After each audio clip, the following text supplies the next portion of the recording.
The small mountain town of Pineview, nestled in the heart of the Rockies, was often overlooked by travelers rushing to more glamorous destinations. Its main street, lined with quaint shops and a smattering of diners, seemed to exist in a time capsule. Among these stood a modest motel, simply named Chasing Oaks, where I found myself on a chilly spring evening. The exterior of the motel was a faded shade of mustard, and a neon sign struggled to flicker to life, spelling out the name in uneven letters. The windows of the lobby showcased an array of brochures for local attractions, all slightly yellowed with age. A rusted bell above the entrance squeaked in protest as I pushed the door open, announcing my arrival to an empty reception desk.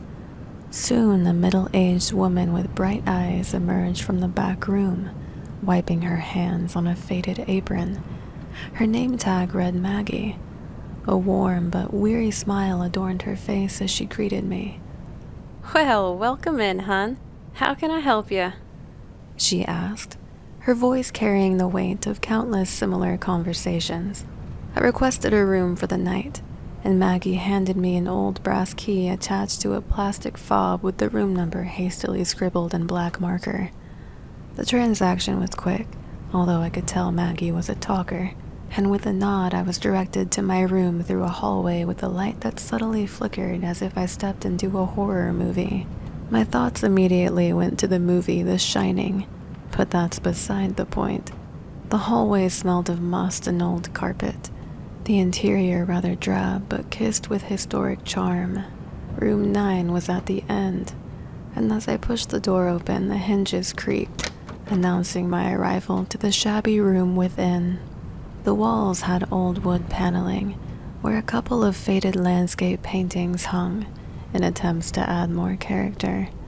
The bedspread was a floral sea of muted orange and blue, the fabric worn thin with time, its once vibrant pattern now dulled by years of use and countless washes. An old TV sat atop a worn-out dresser, and a lone rickety chair in the corner seemed to watch me. I kept expecting to see a haunting figure just sitting in it through the corner of my eye. Despite the lackluster appearance, the room was clean, and the bed looked decent and inviting after a long day of driving. I settled in, the springs of the mattress groaning beneath me as I sank into the worn bedding. Exhaustion weighed heavily on my eyes, and I soon succumbed to sleep. Sometime in the night, I tossed and turned to a weird dream. I don't remember much from it, but I kept hearing the word hello, repeated over and over until finally, I jolted awake. The room was silent, except for the distant hum of a passing car. A sliver of moonlight filtered through the window that overlooked the wooded area outside. I felt off, but attempted rolling over on my side to fall back asleep. That's when I heard it. No, it wasn't just in my dream, it was actually happening. Hello? Hello? The voice said. There was absolutely no emotion, and the tone sounded so unnatural that alone nearly scared me half to death. I began looking around as fear set in, and as my eyes adjusted more to the darkness outside, I saw a figure standing right outside my window. I stared for a moment, and my breath caught in my throat. The figure appeared to be looking directly at me, their face obscured by the cloak of night. Hello? Hello? It said again.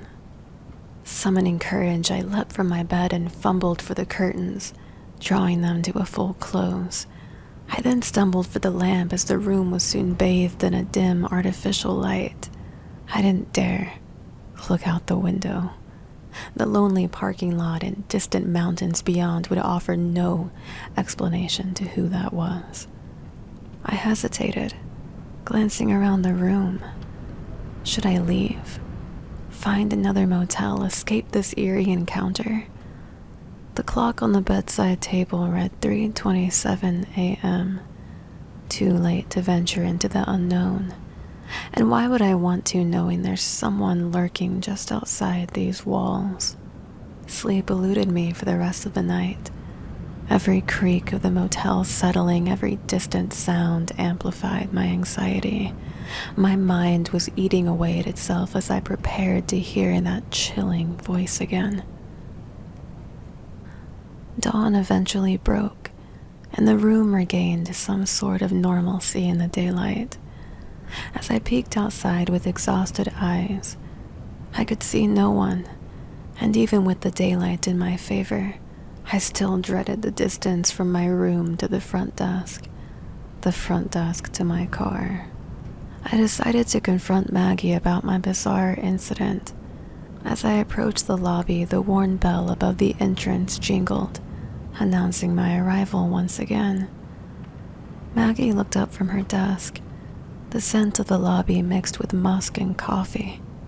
I hesitated, but just couldn't keep the unsettling encounter to myself. Morning, last night I saw someone outside my window, I said, my words hanging in the air. Maggie's soft expression shifted to one of concern. Oh, hon, you look just about as pale as a ghost. You did see something. I nodded, recounting the details of the alarming figure. Maggie's eyes widened. After a moment, she spoke, her voice lowered to a whisper.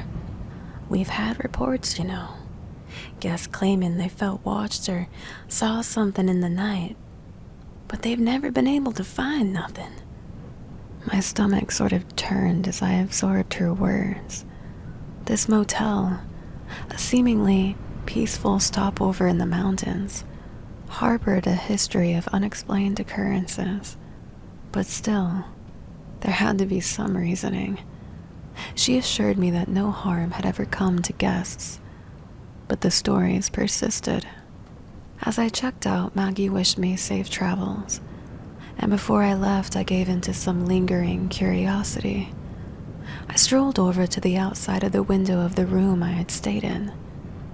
A few cigarette filters that had clearly been chain-smoked lay on the ground just beneath my window. I was definitely being watched, and for some time too. Why? I don't know. And by who? That's still a question. I shuddered at the thought and hastily left Chasing Oaks behind. The small mountain town motel became another chapter in my travels, but a chapter like no other I've ever endured. I've never been a fan of flying, but my job often requires it. As a businesswoman, I find myself hopping on planes more often than I'd like. This trip was no different, a mundane flight filled with the usual discomforts and anxieties that accompany air travel. Somewhere over the heartland, I struck up a conversation with the man seated next to me. I don't often engage in much conversation on planes. I'm usually to myself, listening to an audiobook or attempting to read, but he seemed pleasant enough. He had a disarming smile and easy demeanor. We exchanged stories, discussed our reasons for travel, and, to my surprise, even shared snippets of personal memories. Despite his friendly facade, the more we talked, I couldn't seem to shake a subtle sense of unease, maybe vulnerability. I'm someone who's very enclosed and untrusting. I also guess since I travel so much, I'm a bit paranoid at who I may encounter. Nonetheless, we carried on through most of our 3-hour flight. Hours later, the plane landed and the man and I exchanged farewells. After I battled my way through the hustle and bustle of arrivals, I soon found myself at a very nice and rather charming hotel. The lobby was dimly lit, casting soft shadows that danced across the worn carpet. The concierge was cordial and made me feel at home. I've had my share of a bit sketchier of places, so this was already a very comforting experience. "Welcome to Westwood Inn, ma'am. How may I assist?" the receptionist asked, snapping me out of my thoughts. I replied with a smile, telling him my name as I dug into my pack from my wallet. A few minutes later, the receptionist tapped away at the keyboard to confirm my reservation.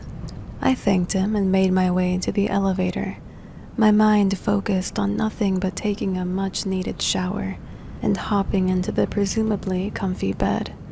On the way up, however, I started to have a strange feeling wash over me. I can't really explain it besides just that.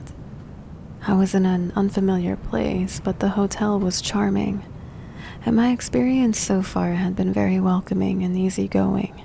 I stood in the elevator as it climbed to the 3rd floor, my eyes squinting slightly as I searched for any possibilities for this strange emotion.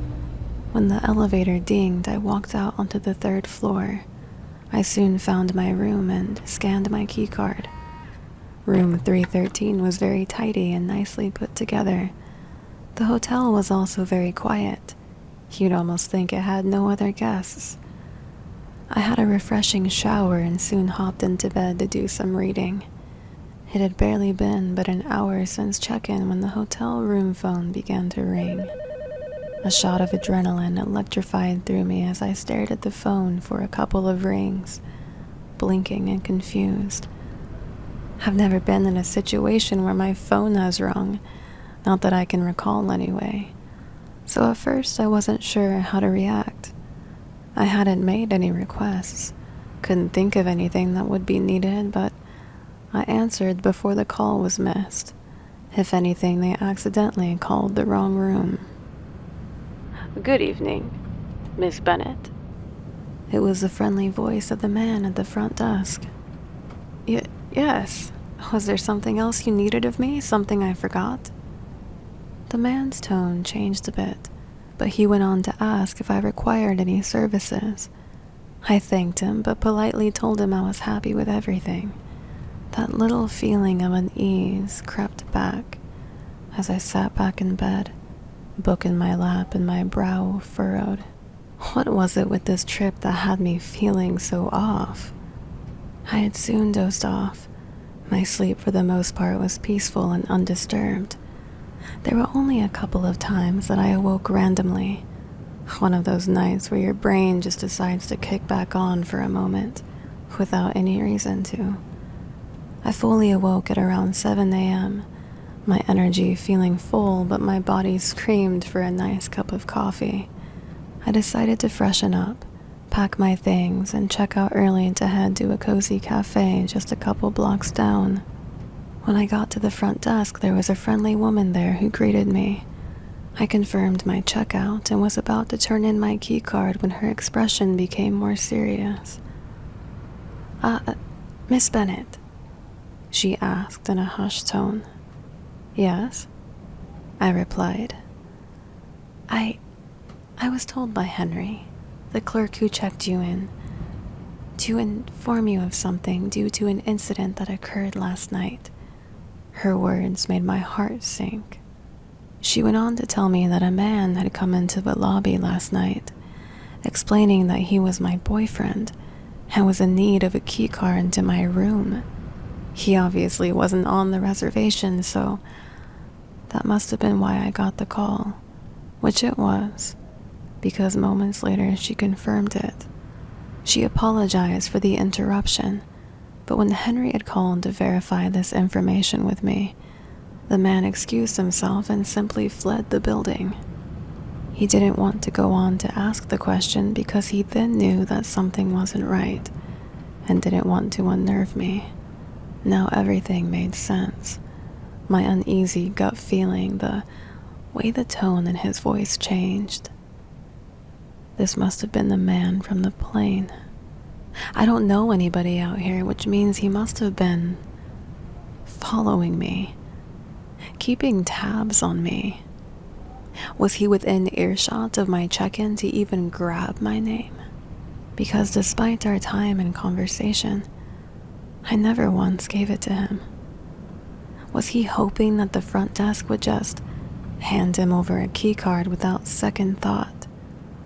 I shakily exhaled the breath I'd been holding as the full weight of my ordeal crashed down upon me. I had narrowly escaped the clutches of a predator masquerading as a friendly stranger in the dead of night. As upset and discouraged as I was, as surreal as it all seemed, I thanked the woman. She gave me a reassuring look as she stood there allowing me to process everything. She told me that they just wanted me to be aware and to stay safe during the rest of my travels. Never have I had a hotel checkout tell me to stay safe with such a meaning behind it.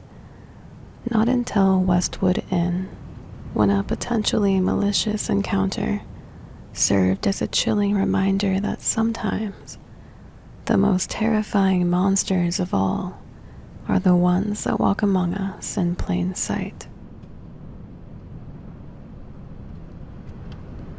Working the night shift at the remote lakeside hotel was always an eerie experience, especially during the dead of winter when the cold winds seemed to haunt the halls. Of course, when there wasn't the normal howling of the wind or distant sounds of nocturnal creatures, the silence there always creeped me out. I was used to the solitude, the isolation that came with being one of the very few caretakers of this place. It was a frigid night, the kind that seeps into your bones and refuses to let go. I sat behind the reception desk, idly flipping through a magazine to pass my time, when I heard it, a quick, high-pitched tapping. The sound took me out of my reading trance, and naturally I glanced at the clock. It was nearly 1 a.m. I didn't think much of the noise. It was an old building, and I was used to hearing random sounds here and there. I thought it might be nice to stretch and move around some, so I decided to see if anything in the lobby needed restocking. Then it happened again, and as I looked toward where I heard it, I just about panicked. The double doors that lead into the lobby have 2 narrow yet tall window panes on each side. These windows start from the ground and stretch to the ceiling. Standing just behind one was a woman who was tapping on the glass to get my attention. "Miss," she said, her voice urgent. Given my sometimes annoyingly helpful nature, I responded to see what she needed. The hotel I worked at was very small, and the woodsy town of which I resided had a population of about 4,000.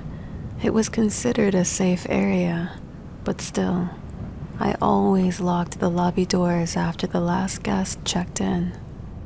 "Please let me in," she pleaded. "I need to get out of the cold." The situation was tough to measure. I knew no more guests were arriving, and something about the woman gave me an awful gut feeling. Normally, I would attempt to aid, but something was stopping me. My first instinct was to call the authorities for assistance, but the remote location of the hotel meant that help would take time to arrive. I also didn't want to give away what I was doing, as it may just escalate things. To diffuse her urgency slightly, I called back to her, telling her that I needed to grab the front door keys.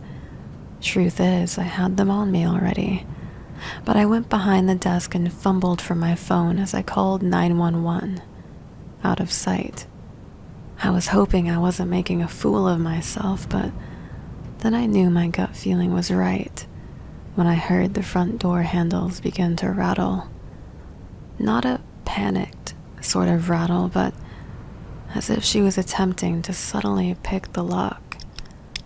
This continued for a minute or so until silence fell. That same eerie silence that I hated about the place. No more tapping, no more knocking, no more muted rattling, just silence. I expected to hear the door slowly creak open, but instead, I heard her footsteps hastily retreat. In the distance, a car door closed and wheels screeched from the lot. I was puzzled.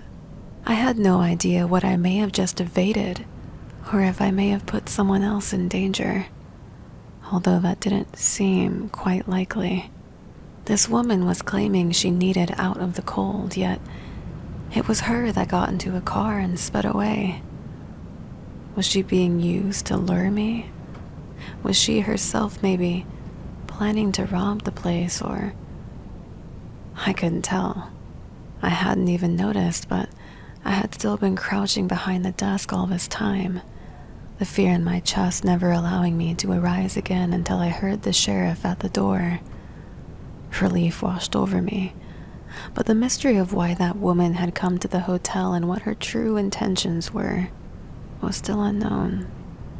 After going over the details, the sheriff assured me that they would conduct an investigation and praised me for my quick thinking and calling for help. In the following days, a small community buzzed with talk about the incident at the Lakeside Hotel, whose experience has left me shaken.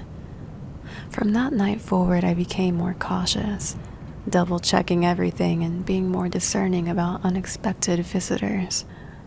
It certainly changed the way I looked at things. As of now, I no longer work there, and no other reports have been made up to this day, at least that I know of. I still reside in the small community, but I've taken up a different line of work, one that doesn't involve me working nights.